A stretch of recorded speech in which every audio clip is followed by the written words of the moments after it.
Coalition de l'Afrique francophone pour la Cour pénale internationale, en abrégé CAF-CPI, sont une structure africaine de concertation et de définition des stratégies en vue de gérer une synergie en faveur de la justice internationale et de la CPI sur le continent africain.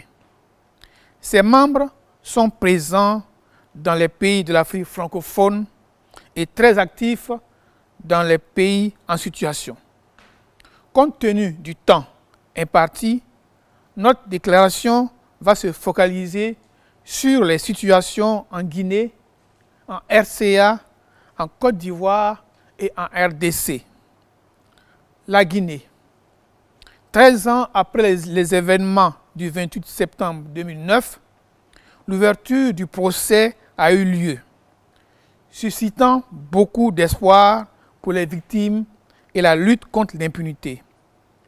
Pour le moment, le procès se déroule normalement.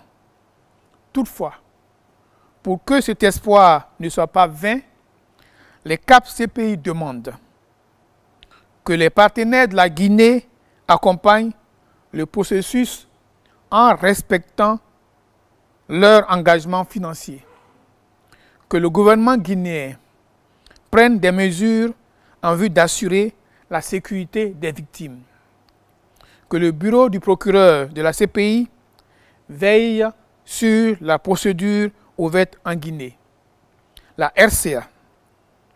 Relativement à la situation Centrafrique 2, qui est pendante devant la CPI depuis 2014, les CAF-CPI sont très préoccupés par le manque d'empressement de la CPI qui doit faire avancer le dossier dans un délai raisonnable. Les véritables présumés criminels ne font pas encore l'objet d'arrestation. Certains se promènent librement à Bangui, y compris ceux qui sont au gouvernement, pendant que d'autres sont à l'étranger. À ce niveau, la CPI devrait faire jouer la carte de la coopération avec les États. Pour les arrestations des éléments de la Seleka, il faut aller au-delà de ceux qui ont joué les seconds rôles et mettre la main sur les têtes de commandement. La CPI doit ainsi éviter de pratiquer la politique de 2 poids, 2 mesures. La Côte d'Ivoire. Après l'acquittement de Charles Blé Goudé et de Laurent Gbagbo, les victimes attendent toujours d'avoir justice. Quant à la population, elle est impatiente de voir les résultats de l'enquête Côte d'Ivoire 2.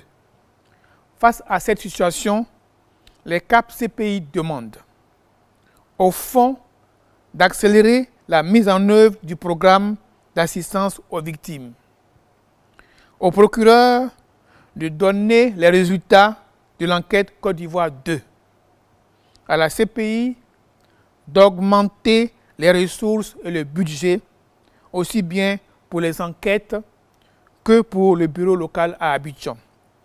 Enfin, la RDC. L'actualité en RDC est prédominée par la guerre dans l'est du pays, y compris l'insécurité dans la quasi-totalité de toutes les zones frontalières. Dans cette ambiance de conflit, les CAF-CPI appellent à la mise en œuvre des mécanismes de la justice transitionnelle.